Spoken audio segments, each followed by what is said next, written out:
Okay, hold on. Tell me when you're ready. Not trying to filter. But I don't. Yeah. Did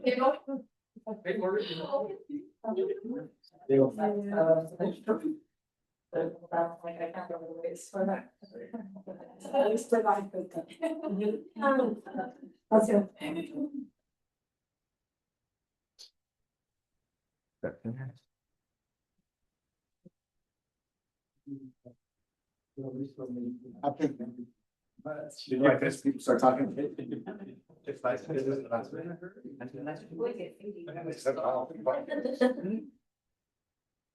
I got a lot of my camera. What you would know.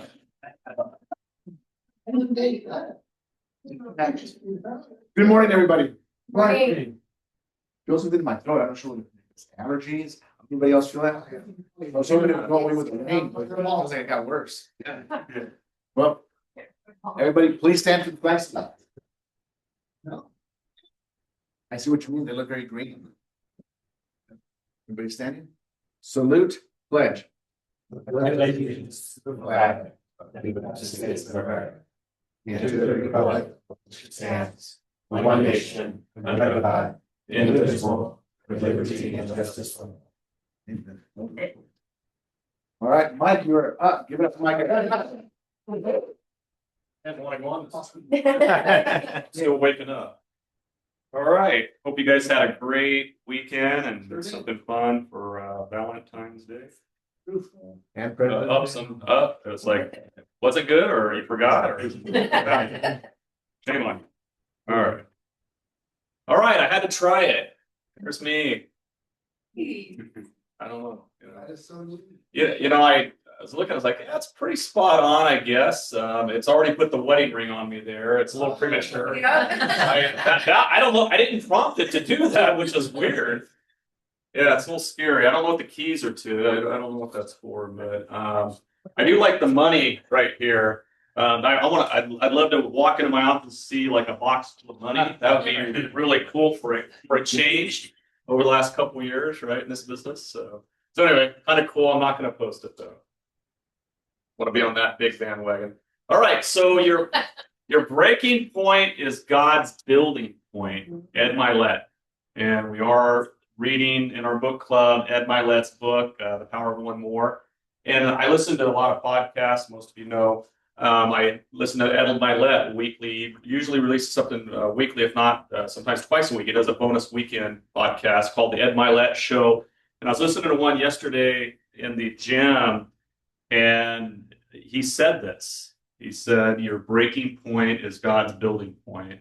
And I never heard that before. And I thought, okay, well, I'm going to make a quote out of this and have Chad do some imaging on it, which is kind of interesting what I came up with. But think about that. Just as things get tough in our lives and we just feel like the odds are against us. Everything's going wrong. Nothing can go right. And it's kind of like, what next, God? What's going to happen next? I mean, and then I referenced the Landman. Anyone watch Landman with Billy Bob Thornton when he's driving down the freeway and he actually says that, like, what next, God? And then there's this like 10-car pileup and he almost dies. And then he's okay, unscathed, and he's like, okay, let me take a breath. You got my back. I get it. I mean, so and then that's just what we should think in these cases, because we will get through the storm, we will get through adversity, and we'll get to the other side.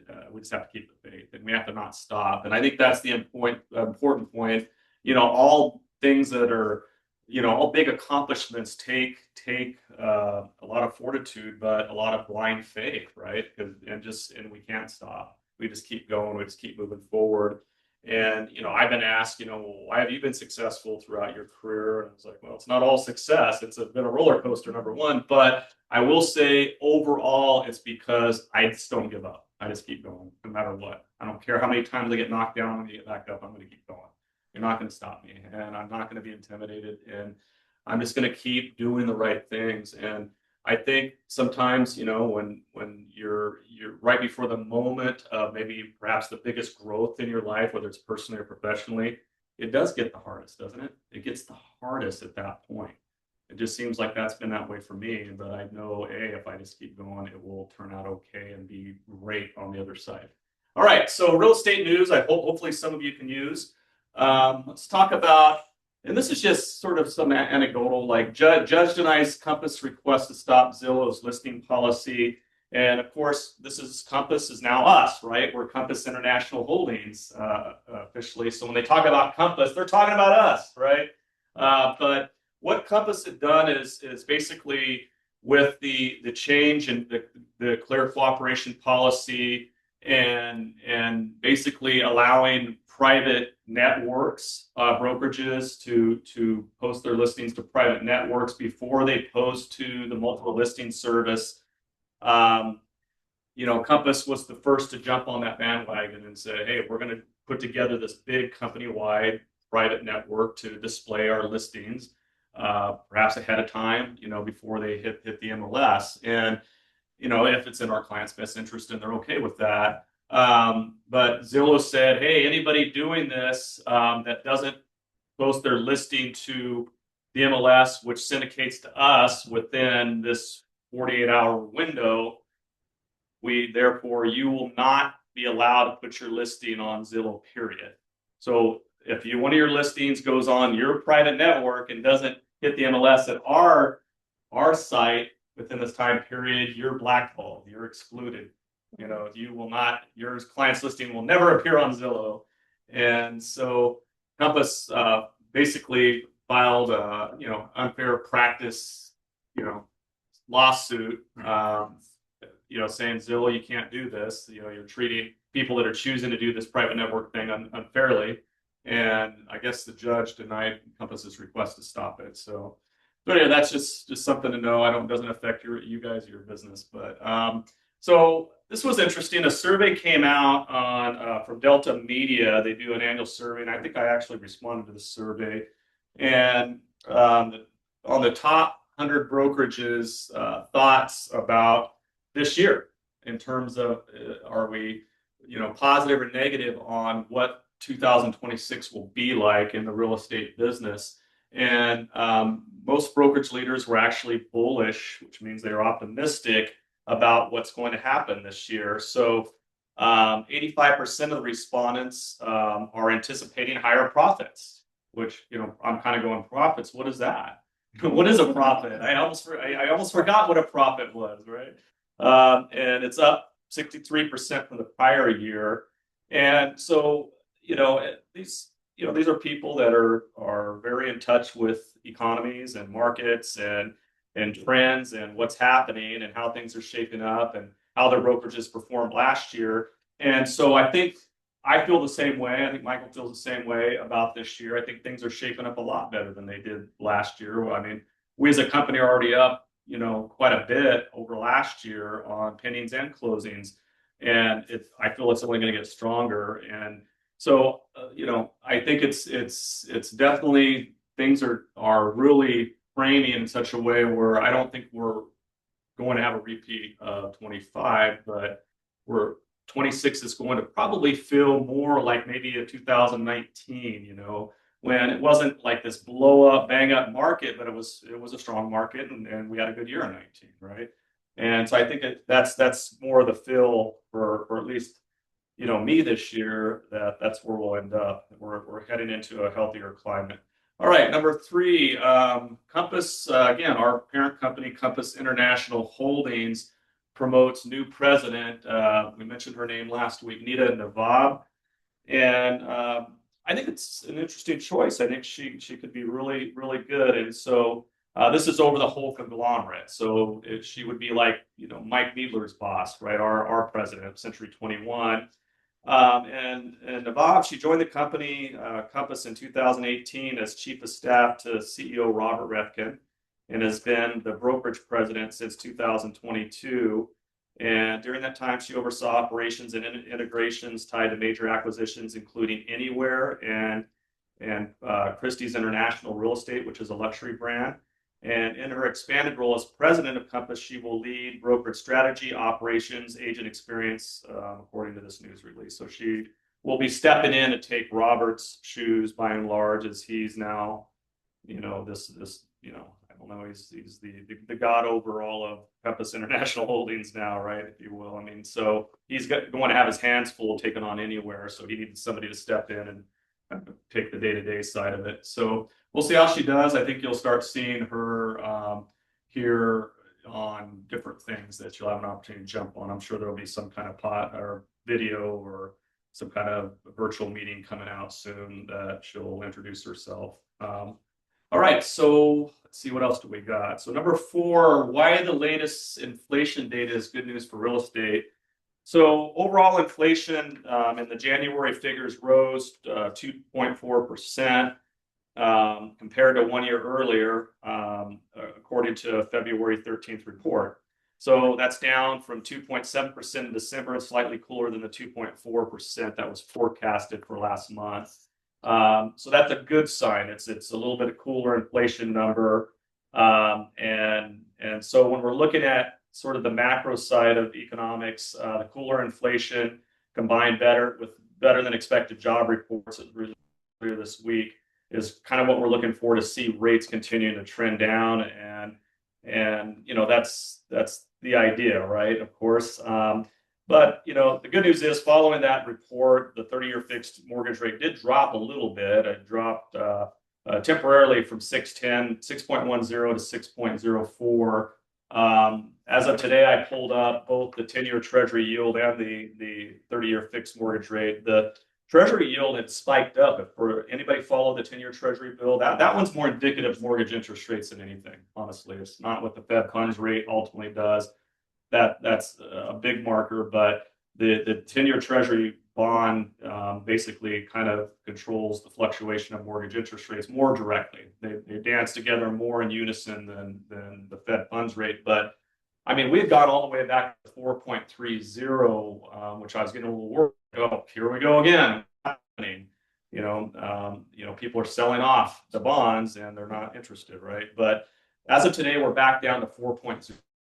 And we haven't been that low since early December. So that's a positive trend, and I think this report helped that. And then the 30-year fixed, and Aaron may have a different number, but I was showing today about 6.10 to 6.12 for just the average 30-year fix. That's not FHA. FHA would be lower, of course.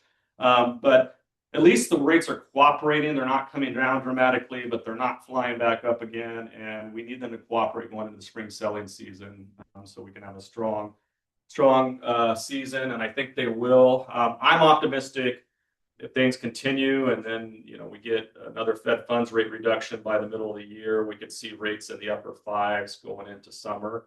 That's what we're all kind of like, yeah, that's what we need, right? All right. Any questions about any of that?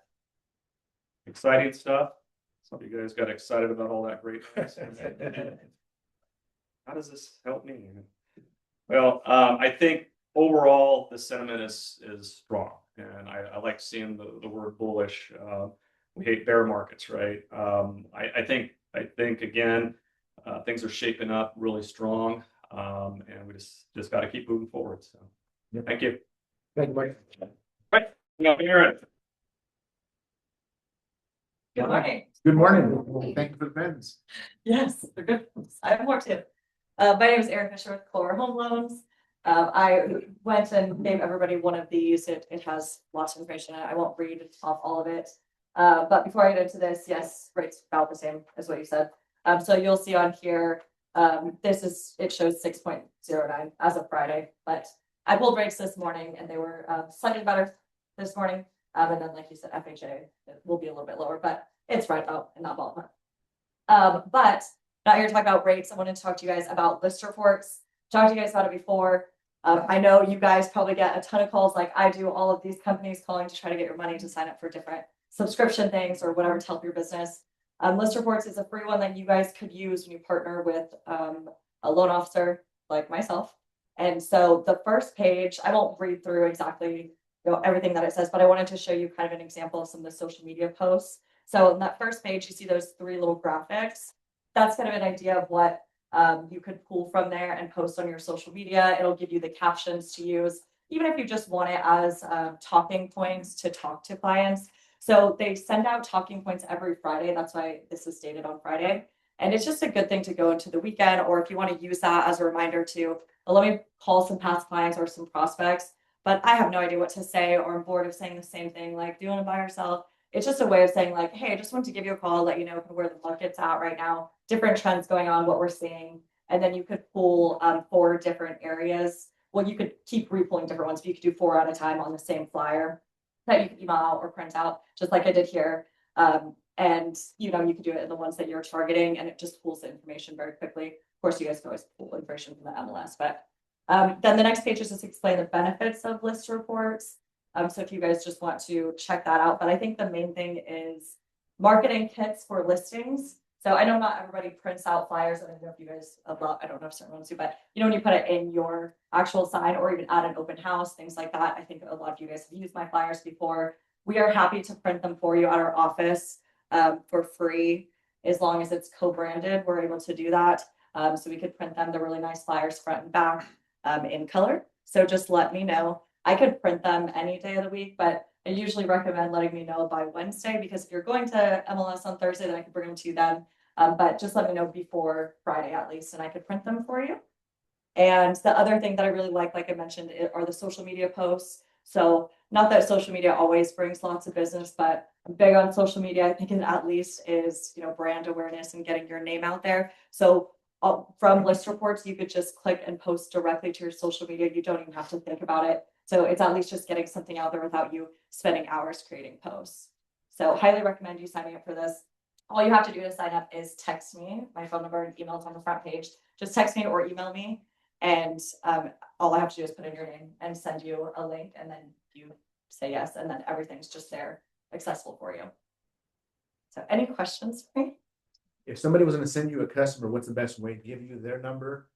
Do both? If they're willing to let me call them, of course, I prefer that, because I don't have to sit and wait for their call. But if they're, on the fence, they don't want that yet, then, just ask them to call me, text me, email me, whatever they want. Yeah. Directly to my website. I mean, however you could get them to me, I'll take it. And then do you have an app that they can all apply from? Because so many people are so resistant because they're embarrassed. They don't want to be turned down. Yep. Yeah. So a mobile app on the computer, do it over the phone, do it in person. I'm flexible however we want to do it. And I work nights, weekends. A lot of my clients just have normal, 8 to 5. So I'm flexible. I was working yesterday, even though our office was closed. So I'm not saying I'm available 24/7, but I'm pretty available compared to most loan officers. So I'm happy to work with you guys, and I'm happy to work open houses. I've worked open houses with a handful of you guys in this room.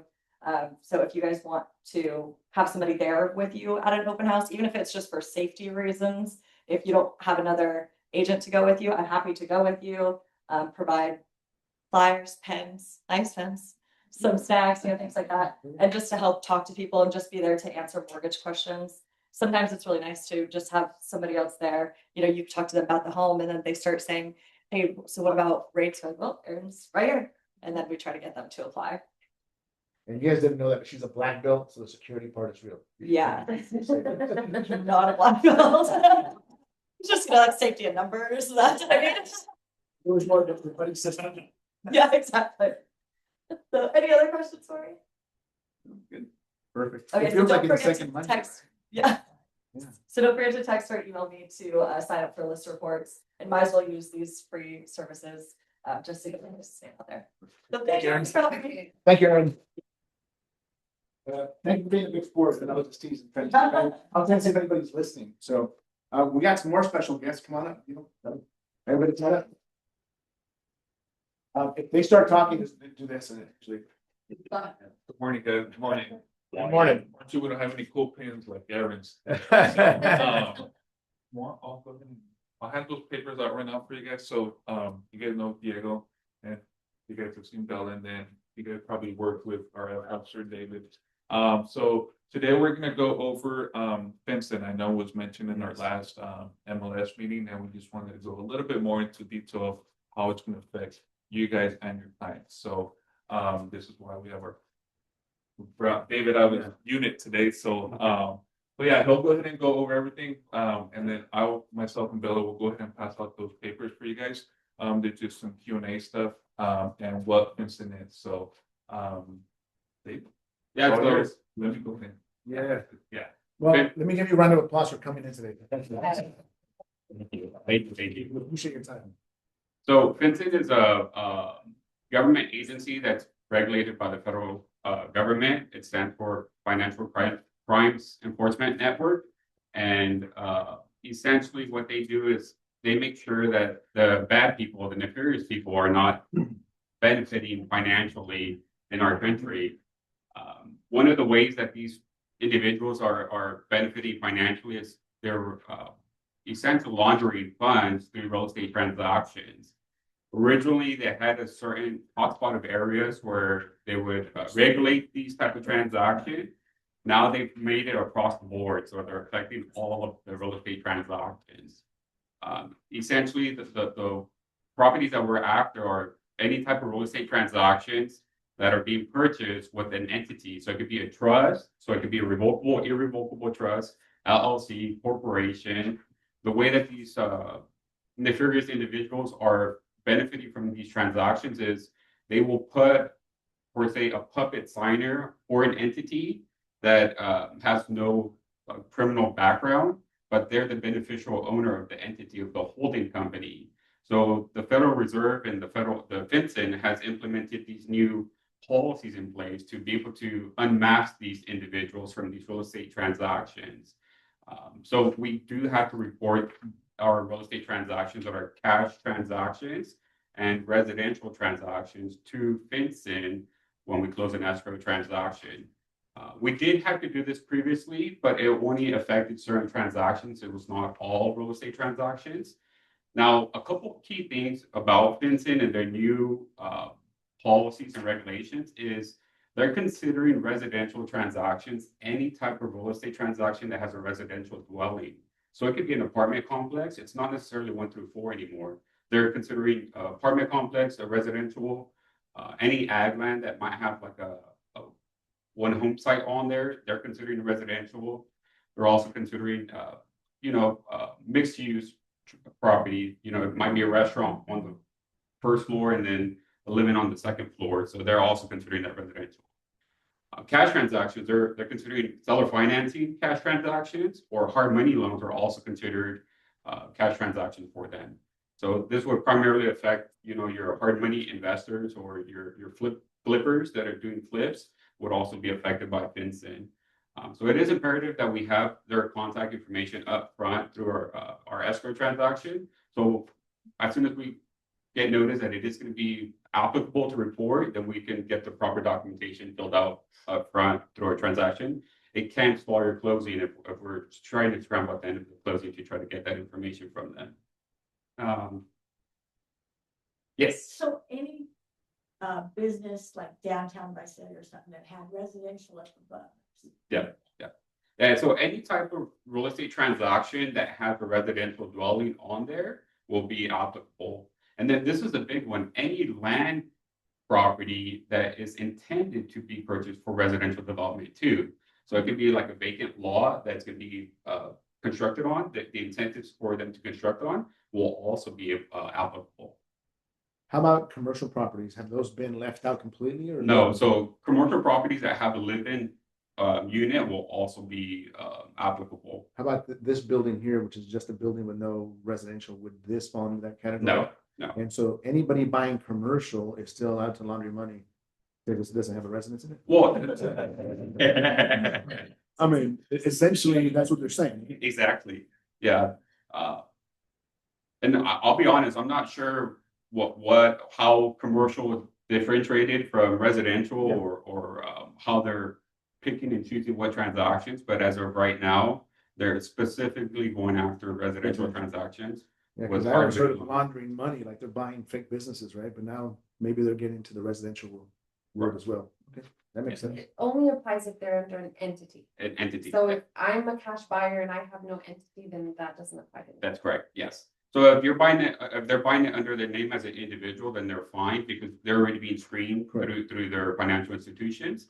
This is specifically entities that are purchasing transactions cash, and these nefarious individuals are using these shell companies or these holding companies as a beneficiaries to be able to launder their funds through those entities. All of a sudden, I'm getting a scene of Scarface and they're at the bank. So it just took the government, 50 years to catch it. Right, right. Yes, sir. What information? So the handout has a little bit about information on there. We will be asking for like their full names, social security numbers, their addresses, and then we submit all of that information to FinCEN. So we're not necessarily screening it ourselves through the escrow transaction. We're just obtaining the information and submitting it to them, and then they're researching it further. Well, basically, their name and social. Right. And the address. Realtor. Right. And now a big thing is it's going to be we're going to be sending the information to the seller and the buyer. So if your buyer is a cash buyer under an entity, we have to also make sure that we have the seller's information up front, because we also have to report them as the sellers to FinCEN. So it's going to be affecting both parties in the transaction. And do you wait for them to give you an okay, or what, like, So our role is simply just providing the information to FinCEN, and then they're the ones that will screen it further. If they had to investigate further, then that would happen post-closing. Okay. Yeah, so it's not going to necessarily hold up closing as long as you have the input to provide. Right. Which can be done up front with a customer information sheet. Right. Yeah, that's what we're doing anyways, yes. Take though, for like when you turn that in, like a week. So the policies right now that they've implemented to us as settlement agents is we have to submit it no later than 30 days from the close of escrow. So we do need that information up front so we can submit it. Our companies will not allow us to close escrow without having the complete information. There is hefty penalties and even prison time if we're not compliant to their policies. And us as fiduciary duties as an escrow officer, they will go after us personally, not necessarily the company. So they're being extremely strict about it. The FinCEN also affects not necessarily us as settlement agents. They've created this chart of responsible parties. So any like mobile notary that prepares accommodation deeds, any legal typists, attorneys. So they've gone a long list of individuals that are responsible for helping these nefarious individuals by laundering those funds.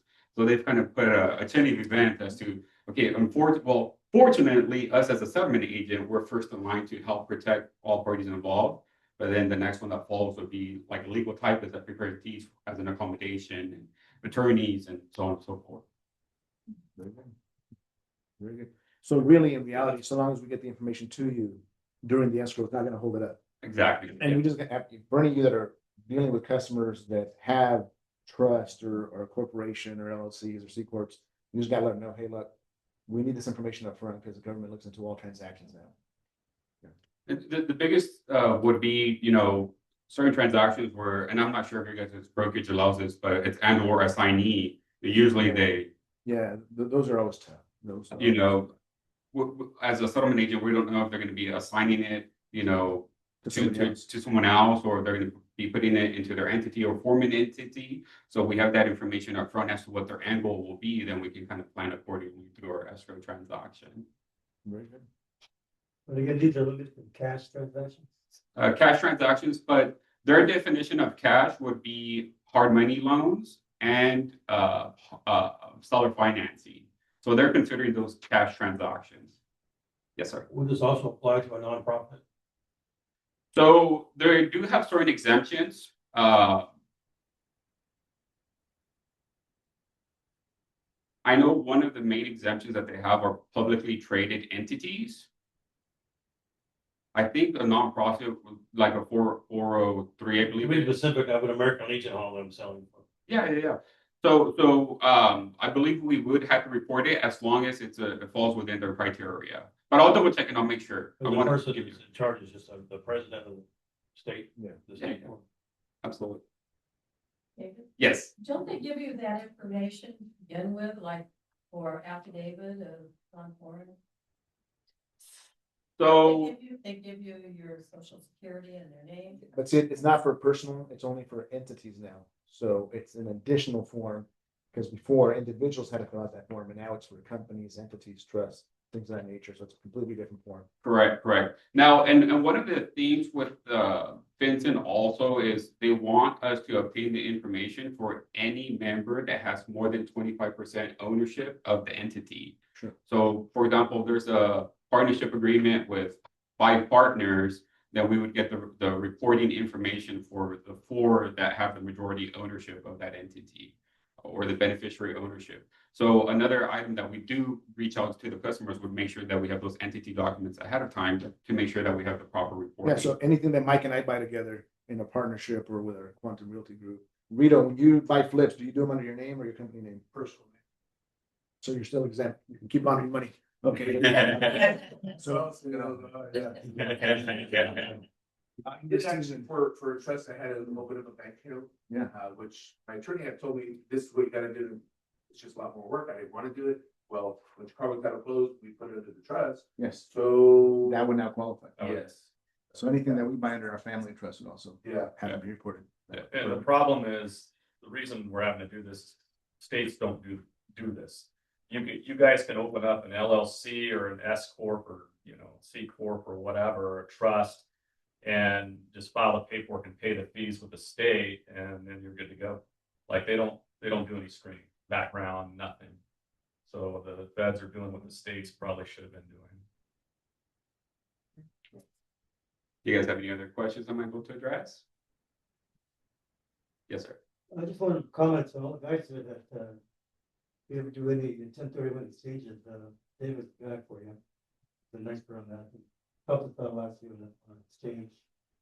And then Diego and Bella are very good at, training. We took, I don't know, 10 or 12 people from here over to Chicago Title, and they did a really job. Training us over there, I'll give us some good information, and they take back on what the training for us here. So, Diego and Bella are very good at that. We're a very good service. I appreciate that. Thank you. Perfect. Thank you, guys. Thank you. Yeah.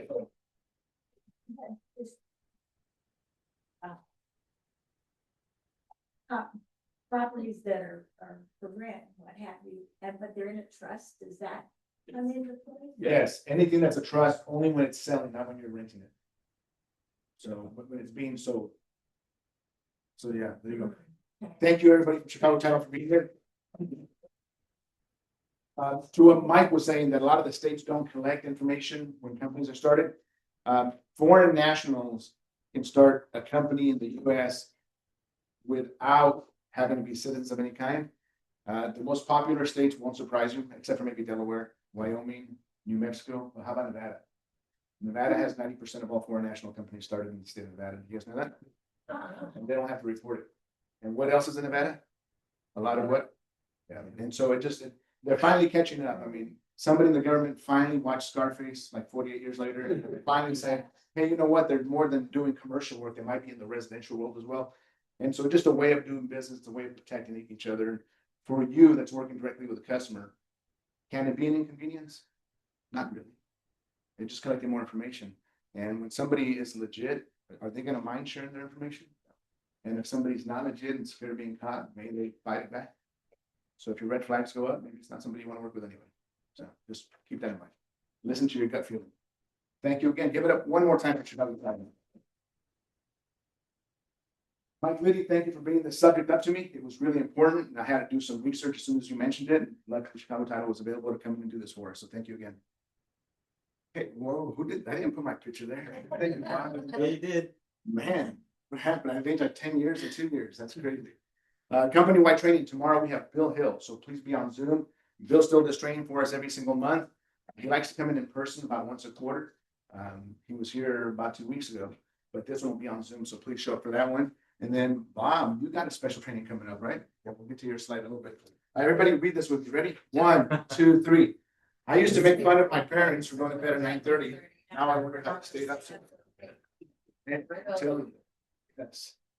I used to sneak out of the house to go to parties. Now I sneak out of the parties to go home. It just life changes that way. And read this one with me. 1, 2, 3. You can have everything in life you want If you will just help enough other people and get what they need. How's that? And what you do for a living, if you help more people buy, sell, and invest in properties, do you guys make more income? I mean, this statement cannot be any truer for any other profession than this profession. So please, anything that sells. And oh, Jessica's new format, saying great info, short and sweet. Who is clicking on these videos? Anybody watch your videos? They're absolutely fantastic. For you, those of you that have not clicked on them, please click on them. She is our legal compliance manager in the Fresno office, but she's fantastic at doing videos. And I'm glad that she puts those together. So please look these up, start watching them. They're very simple, very easy. And she gives you lots of hints and tips that you need to know on the contracts, all forms. She also has the YouTube, everything that she does is uploaded onto the YouTube channel, and you can go back there and watch them. So if you've missed a few or haven't watched any, find the YouTube and subscribe. We also have our own company YouTube, and all of this sales meeting will be loaded. It takes sometimes a couple hours to up, go in there and transcript and put it up there, but we try to get everything up the same day. Oh, go back. 1, 2, 3, read it with me. Luck is not a natural ability or a gift.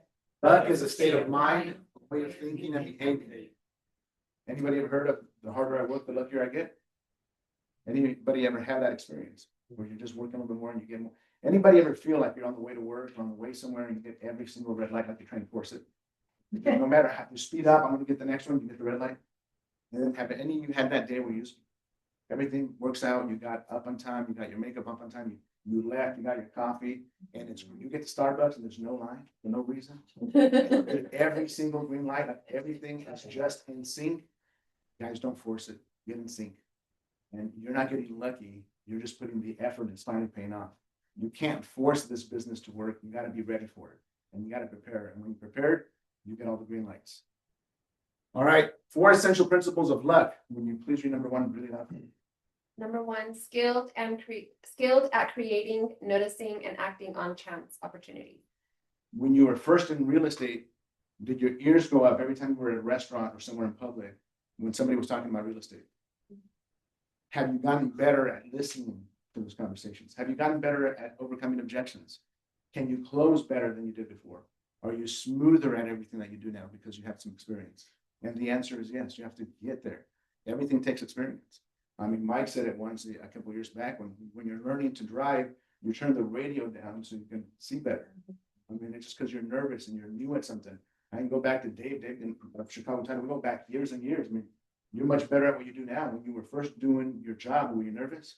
Oh, yeah, definitely. And you started as an intern, right? Right. Was it easy? No, not at all. I think for you, the hardest thing was that you had this baby face, so luckily you could grow a beard. But all of you in this room today can look back at anything that you have ever done, whether it's driving, whether it's this job, whether it's a CMA, whether it's getting the listing, and you're much better at it now. But it takes practice to get there. Larry, number 2, please. Make lucky decisions by listening to their intuition. And then you ever have a gut feeling, but you do it anyways, and you regret doing it? Yeah. So listen to that gut intuition feeling. Most of us ignore it. It's there for a reason. Start listening to it. Ladies, you're much better at this than we are. We don't listen to ourselves. Well, we don't listen to anything. We got selective hearing, so it's kind of part of our challenge. Please read number 3. Create self-fulfilling prophecies via positive expectations. That's it. Look, whether you think you can or you can't, either way, you're what? Either way, you're right. And so if you think you can't do it, if you think you're not good out for this business, you're not going to do good at it. But if you think you can get it done, you got to just be there. You got to believe in yourself. Charlie, number 4, real loud, please. Adopt a resilient attitude that transforms bad luck into good. How many of you have ever been told no? How many of you have lost the listing? How many of you had a deal fall out of escrow? Really? How many of you had a deal fall out of escrow like in the last couple of days when it was getting ready to close and you were counting that commission? The answer is almost everybody, right? And so you got to have a resilient attitude in this business because then you're going to get burnt out. The business can beat you up, but you got to be there. I mean, your friends, your relatives, your neighbors may do business with somebody else. And it just eats at you. And it'll eat at you and eat at you, but you got to be resilient. You got to not take it personal, and it's hard to not take it personal. And so if you're not resilient in this business, you better learn to be, because it'll eat you up. Somebody told me this one time, and I think about it all the time. Yeah. When they find out like a friend bought with somebody else or used somebody else for a loan or something fell out, Yeah. even not even their fault. it's like, I'm gonna go get 2 more deals this week to make up for that one and stop Yes. thinking about it. Yes. And I do that sometimes, Yes. maybe like have a pity party for like a second, and I'm like, hey, how am I gonna get 2 more deals? Cause then when those 2 close, you're like, I made more money actually than I did off that one, and then you just let it go. But sometimes it's for the best. I mean, I got 2 experiences. One happened to me when I got first into the business full time. I'm really going at it. And it was my brother-in-law. And you know, he called me for a valuation, and 6 months later, he listed his house and he didn't use me. He used somebody that sat in the office next to me in the same company. Right? Yeah. And so I'm like, man. And so we toured the house. It was in Springville, Montgomery Ranch. And so I went and toured it. It's an office tour. Let me finish and I'll get back to you on that one. And so when we walked through, he said hi. I made it kind of uncomfortable for him. And then when it closed, he came and saw me. He seeked me out after it closed. He said, Mike, I didn't use you because I was going through a divorce. We hadn't told the family. And I didn't, since I was friends with both of them, I didn't want you to put you in the middle. And then I completely understood. But it was more of his personal thing that he had going on. It didn't have anything to do with me. But these things happen. And these things will happen to you, but use them as fuel and go get some more business. Fine. I was just gonna say, I've had it where, they didn't use you, Okay. but then when they get in trouble, they call you up for advice. And how to get out of it. Yeah. Yeah. And you just have to laugh, because. You have to be resilient. I mean, you have to not take it personal, go get 2 more deals and then make up for it. And we've all had these things happen. I mean, my brother went through a separation, now a divorce, and I didn't want to be in the middle of that. Like, here's the names of who I recommend. And it was good. Now that he's buying, he's using us again, right? But in that situation, sometimes it's best for you not to be involved. And so, but use it as fuel, because when it pisses you off, it can really be some good fuel. All right. If you think practicing is boring, try sitting on the bench. I mean, if you don't have any listings right now or anything in escrow, you're sitting on the bench. Right now, you're on the sidelines, you are on the bench. It means you're not practicing enough. What can you do? How are your scripts? How are your CMAs? Are you still calling CMAs? What's the other word for them? Property impact reports. It just sounds a little bit different. And it allows you to explain it in a way that a lot of real estate agents aren't using it. If I said, hey, Peggy, every time a property is sold within half a mile to a mile from your house, it directly impacts the value of your house. Did you know that? So every time one of your neighbors sells a house, it's direct impact on your house. Would you like a free property impact report? I can give it to you weekly or monthly or quarterly, depending on how many properties are selling in your neighborhood. And so it allows you to say it in a way that could sound different. You sound professional and they want to work with you. And so property impact report. You can still use CMA, I still use it, but just not with clients. Use it with you guys. All right. Ooh. Gloria, can you see the screen? Would you read that aloud for us? Yeah. One, the pain of discipline or the pain of. That is it. I mean, you until something hurts, you're not going to change. I mean, some of us have been through it where you're struggling to make ends meet, and a bill comes in, you're like, I don't know how I'm going to make this work. But then you close the deal, or money comes in the mail, or something happens, and you make it work, right? It's one of the 2 pains has to be worse than the other. For some people, learning a brand new skill is too painful, so they won't. For some people, not having enough money in the bank is too painful. It reminds them of growing up a certain way. And so for them, that pain is so real that they go out and accept.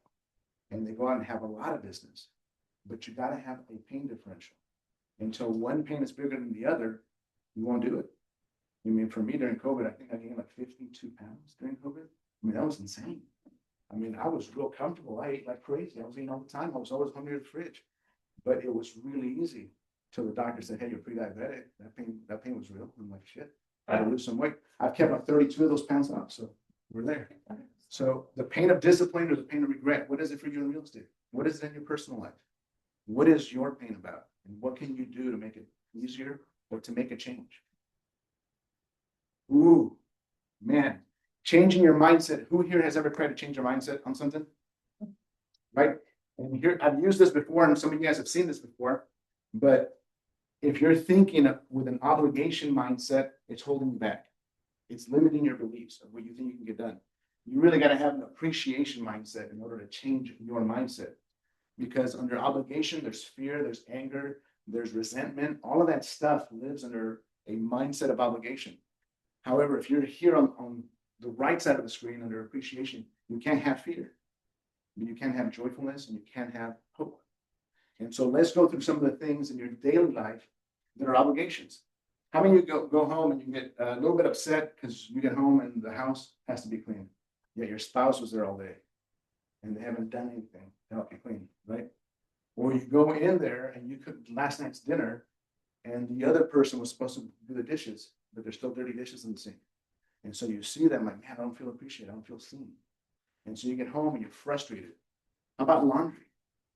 Anybody ever get home and there's laundry there that's been washed for 2 weeks on the couch? Can't even sit on your couch to watch TV. And so what I'm asking you to do in order to change the mindset effectively is like, look, I got a house to clean. At least you got a safe place to live. It's warm. It's raining right now. Many of you see homeless people, they hide during the rain because they're trying to stay dry. How about changing it to a safe place to sleep? How about dirty dishes? You go, at least we have food to eat. How about going from laundry, but I have good clothes to wear, right?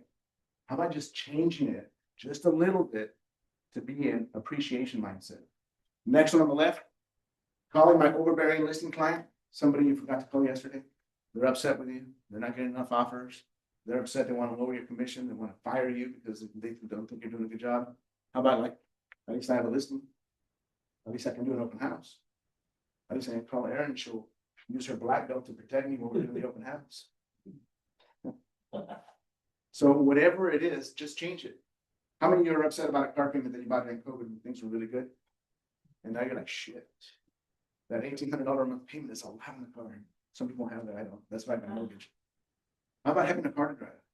Whatever it is, just change your mindset, right? And so change your mindset. It takes work. It takes at least 30 days for most of us. And so just change your mindset. What's one thing that bothers you that you can change? Larry, do you have any?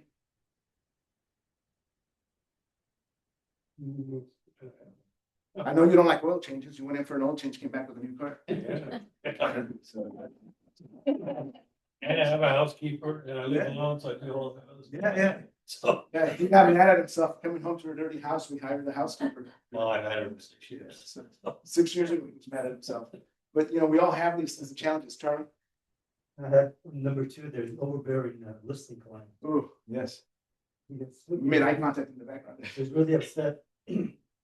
Calling me. He said, Charlie, I don't want to talk to you anymore. Just stop calling me. I said, John, you're my client. I have to call you. We got mad at you. But these things happen, and so again, it's just changing your mindset. It does take work. It takes work. It's not easy. For some of us, we have different challenges. And the reality is when your home life or your personal life is a little bit of chaos, you tend to bring that with you to work. And so you got to find a way to just change that mindset to an appreciation mindset. And then everybody ever pound the door frame a little bit? You hang up your problems when you come in the office and you go and you pick them up on the way home. There's always less there when you pick up. And same thing when you get into your house. Don't bring your work issues home. Your spouse doesn't want to hear it. They've been hearing that for as long as you've been in the business. They're frustrated. They're like, man, just solve the issue. So hang up your issues when you get home. Pick them up on the way back to work. Just work on that mindset. It really does work.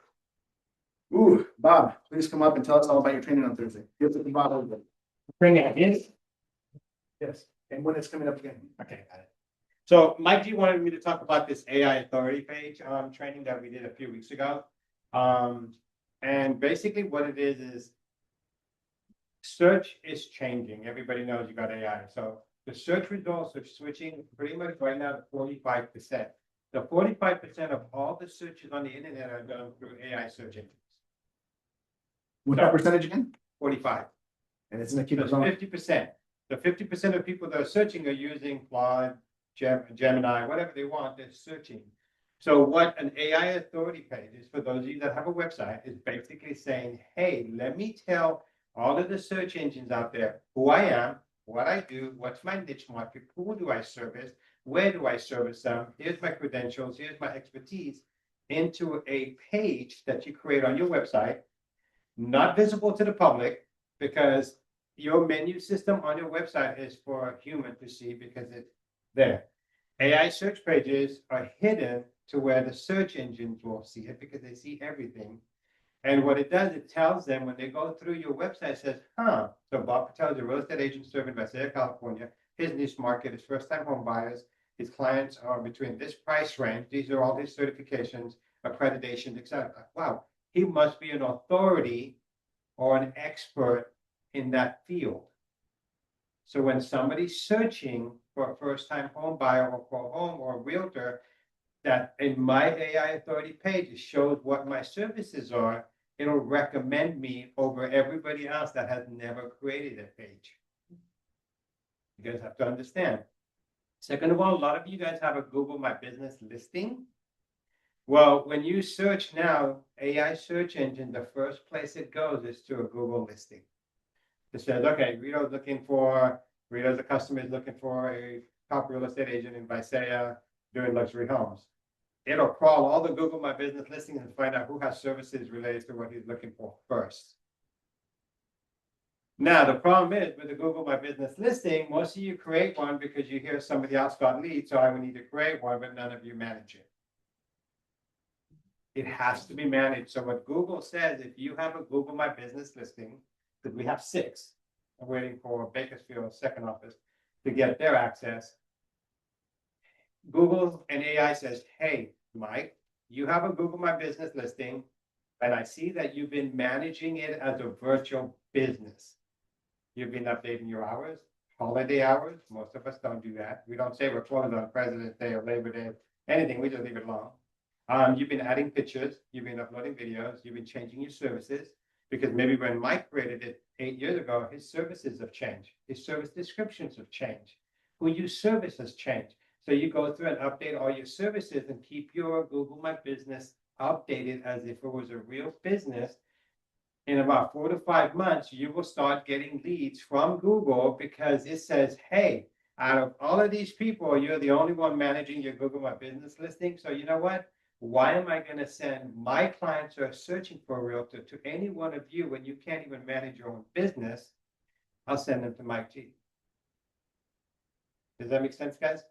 So I was talking to Shanna from Hanford, Larry's wife, and she was here a couple weeks ago. She manages her Google listings. November to now, 3 sellers, 1 buyer, all in transactions, all from Google. Because she's willing to put the work. What most of you don't understand is to manage a Google listing, it takes probably about 10 minutes a week. I manage all 6 of ours, plus my own. It takes about 10 minutes. Because once it's set up, you're like, let me change the description today. Boom. Oh, Century 21 came out with a new picture, or my ladies got a listing.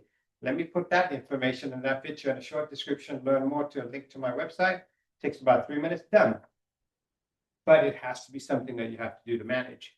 So when we do the AI authority page, what I did is we took the information that Jared talked about, exactly the same thing I've been talking about.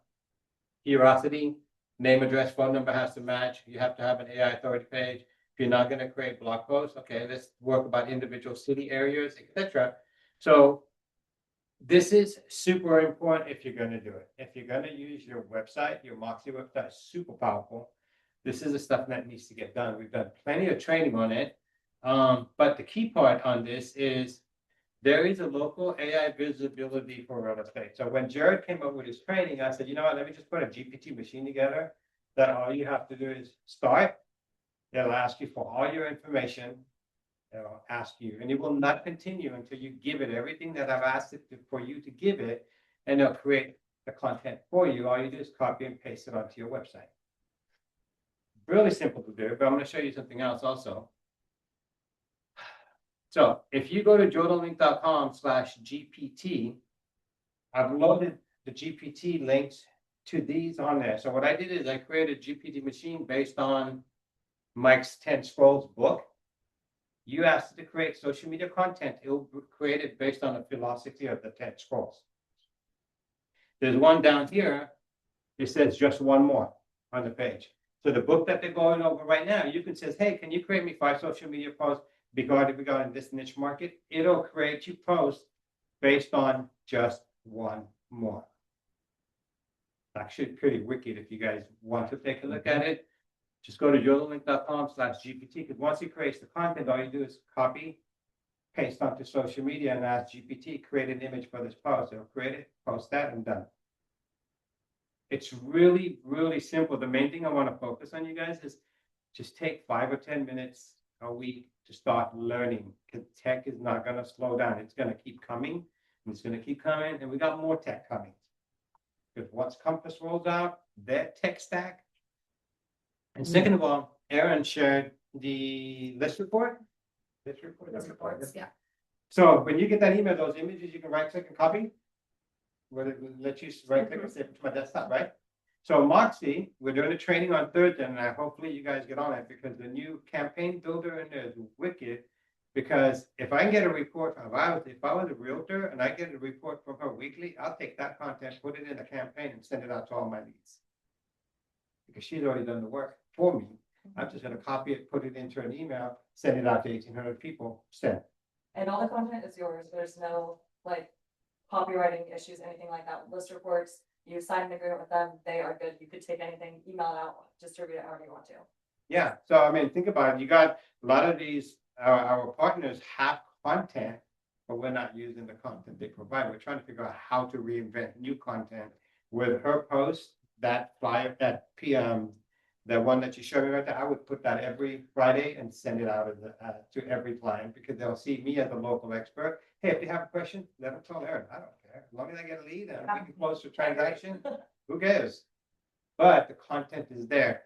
So this, if you get a chance, take a look at it. If you have any questions on this, please ask me because these things are wicked if you was to test them out. Because it took me all weekend to put some of them together, but you'll like the just one more. But the AI Authority one you like, if you want to update your Google listing, there it is. If you want to optimize the content you have on your website, which is AI friendly, use the middle one.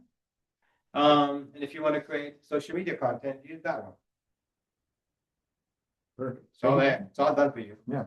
Just got Yeah, so please remember that website, which is jordanlink.com/GPT. It's all the AI engines and profiles he's created for you to use without you to then put it all the prompts. It's been customized for you already. Because then your chat will get used to, your AI will get used to how you work and how you do things, but these are created just for that. Yep, and this is our training that we're gonna go. We're gonna go start from the basics on MoxieWorks Rise because it's gonna be evolving. And there's so much thing that MoxieWorks Rise platform is gonna do, but I want you guys to at least get into the beta version, learn how to put the email together, because once you put the email, campaigns are a breeze. But then you're ready as soon as it goes live, you'll be able to send mass emails to every lead that you have within about a minute. Really amazing. So take some time. I'll see you guys on Thursday and back to Mike. Beautiful. Give Bob a round of applause. Thank you, Bob.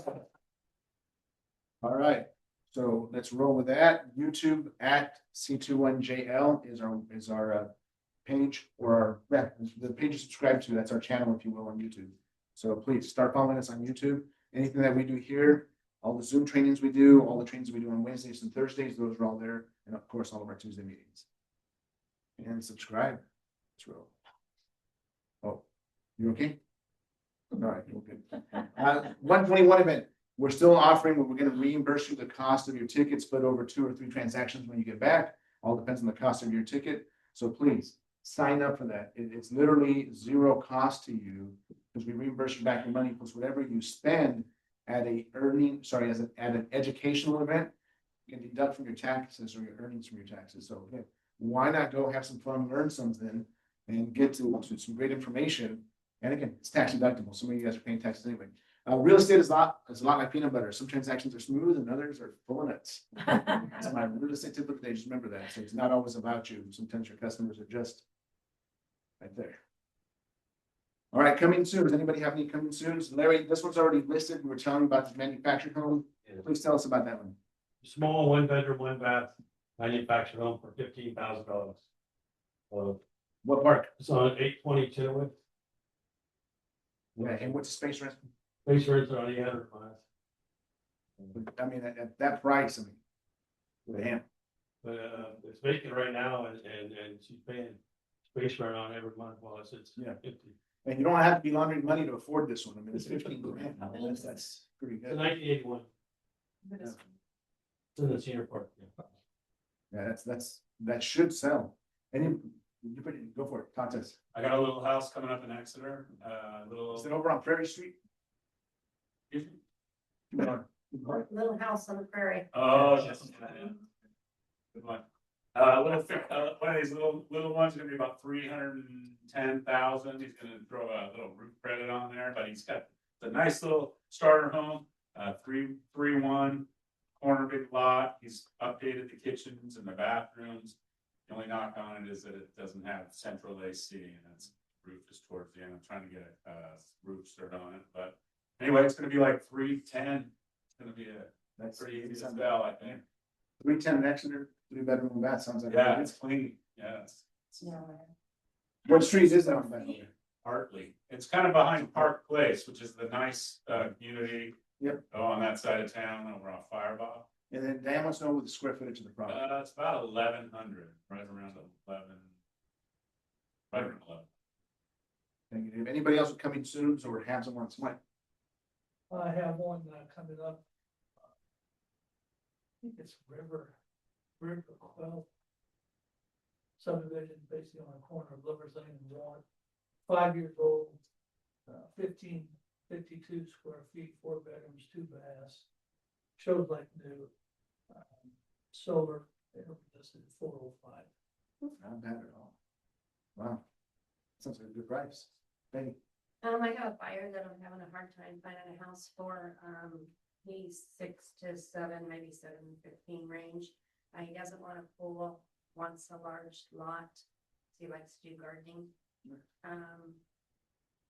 A tract home's probably okay, but he's kind of, hoping he could get something more custom. But the other thing is, in that price range is trying to find, formal dining and a breakfast nook area. And then he kind of wants something in an office that's more professional than just the bedroom, if we can find something. So he's got some kind of hard. In particular with what he was looking for, he's kind of specific. Yeah, it's kind of specific what he's looking for, so we're having a hard time, especially with the no pool. Yeah. Because there has been some, but in that price range, a lot have pools. Yep. You have anything coming up? Yeah. Oh, and he'll do Exeter, Visalia, Tulare. Okay. Doesn't like Porterville. A little too far. Porterville's a great town. Not everyone agrees. Apparently. Thank you for that, Dave. That was good. Anybody else coming soon or have some wants? All right. Go for it. Go for it. Yes. Okay.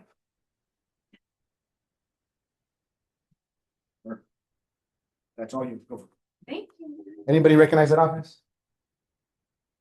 Oh, we're gonna start putting all the offices up. That's our Fresno office. Keep going.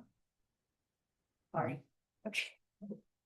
So at the subdivision, Villas at Sierra Ranch, we're offering a 2.5, 2% broker agreement fee, but we do have 2 houses.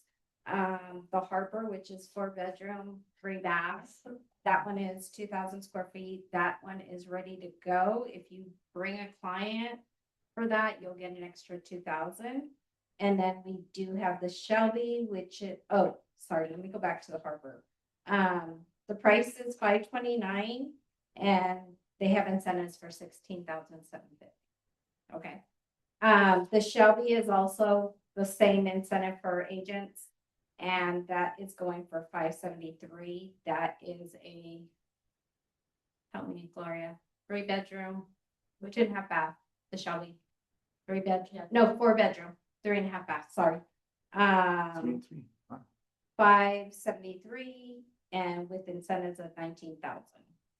And you get an extra 2,000 on top of the 2% if you bring somebody in for both of those houses. $88 is the HOA fee.